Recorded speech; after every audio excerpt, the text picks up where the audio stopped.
Decluttering 30 menit, cara Jepang mengurangi stres tanpa buang semua barang. Sebelumnya pastikan klik tombol subscribe, share, dan like dulu ya, agar channel ini bisa lebih berkembang, bermanfaat buat lebih banyak teman-teman yang lain. Terima kasih. Yuk lanjut deh. Pernah nggak sih kamu niat beberes rumah, tapi baru 5 menit udah capek duluan? Terus lihat satu barang dan bilang dalam hati, ini sayang dibuang, tapi kok bikin sumpek? Tenang, kamu nggak sendirian. Dan kamu juga bukan pemalas. Aku mau cerita sedikit. Banyak orang mikir decluttering ala Jepang itu harus buang semua barang. Sampai rumah kosong kayak foto Pinterest. Padahal aslinya nggak begitu. Orang Jepang itu bukan jago buang barang, tapi jago menyimpan dengan tenang. Masalah kita seringnya bukan kebanyakan barang, tapi kebanyakan rasa bersalah. Bersalah kalau buang, bersalah kalau beli. Bersalah kalau rumah berantakan. Akhirnya barang numpuk, pikiran ikut numpuk. Yang bikin stres itu bukan barangnya, tapi keputusan yang gak pernah selesai. Barang itu mau disimpan atau dilepas, tapi kita tunda terus. Akhirnya dia nongkrong di meja, di kursi, di pojok ruangan, sambil bilang, aku masih di sini ya. Nah, konsep Jepang yang jarang dibahas itu soal damai sama barang. Bukan buang, tapi menempatkan. Barang yang sering dipakai, dikasih rumah yang gampang dijangkau. Barang yang jarang dipakai, dikasih rumah yang tenang, bukan rumah sementara. Decluttering 30 menit itu bukan soal hasil sempurna. Itu soal berhenti berantem sama rumah sendiri. Decluttering 30 menit itu bukan soal hasil sempurna. Itu bukan lomba rumah paling estetik. Bukan juga ujian siapa paling disiplin. Ini lebih ke janji kecil ke diri sendiri bahwa hari ini aku mau berhenti sebentar dan bernapas. 30 menit itu kayak bilang ke otak, tenang. Kita nggak harus beresin hidup hari ini, cukup satu sudut kecil aja. Dalam 30 menit itu, targetnya bukan satu rumah kinclong. Targetnya cuma satu area yang jelas. Misalnya satu laci sendok yang isinya sendok gunting, charger, pulpen, dan entah kenapa ada kunci motor cadangan. Area kecil ini penting karena otak kita gampang capek kalau lihat tugas gede. Tapi kalau cuma satu laci, otak bilang, oh ini masuk akal. Prinsip Jepang yang sering dipakai itu satu area, satu keputusan. Jadi kamu ambil semua isi laci itu taruh di meja, lalu satu persatu kamu pegang. Bukan buat drama, tapi buat sadar. Sendok ya sendok. Dia punya tugas jelas.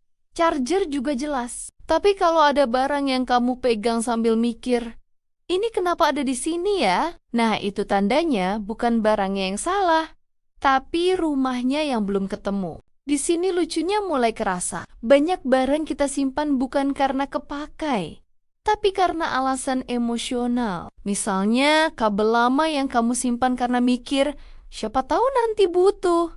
Padahal nanti itu nggak pernah datang. Atau wadah plastik tanpa tutup yang masih disimpan karena sayang. Padahal tiap lihat malah kesel sendiri. Jepang ngajarin kita bukan buat maksa buang, tapi jujur, barang ini bikin hidup lebih gampang atau lebih ribet. Kalau jawabannya lebih ribet, bukan berarti langsung masuk tempat sampah.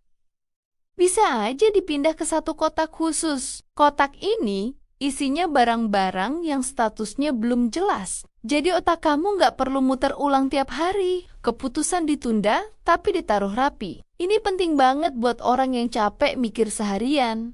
Karena rumah seharusnya ngurangin beban, bukan nambah. Terus soal penyimpanan, orang Jepang itu logis banget. Barang yang sering dipakai harus punya rumah paling gampang dijangkau. Contohnya remote TV.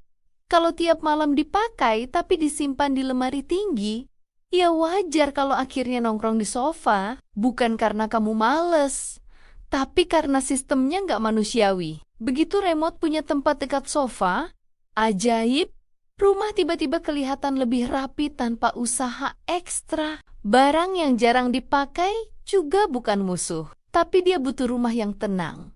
Misalnya koper, kalau cuma dipakai setahun sekali, kenapa harus ada di ruang tamu? Simpan di tempat yang memang jarang dibuka.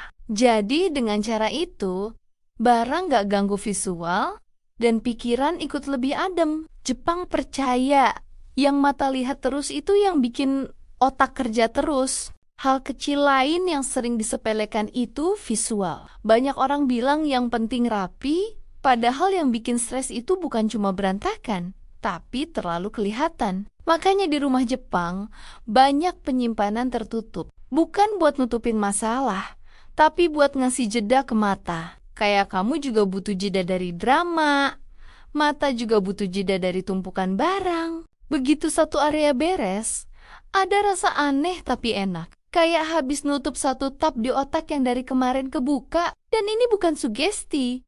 Otak kita memang suka sama tugas yang selesai. Makanya satu laci yang rapi bisa bikin pengen lanjut ke area lain. Bukan karena disuruh, tapi karena merasa mampu. Yang sering bikin gagal itu ekspektasi, pengen langsung semua rapi, semua minimalis, semua estetik. Akhirnya baru 10 menit udah capek dan nyalahin diri sendiri. Padahal metode Jepang itu justru kebalikannya.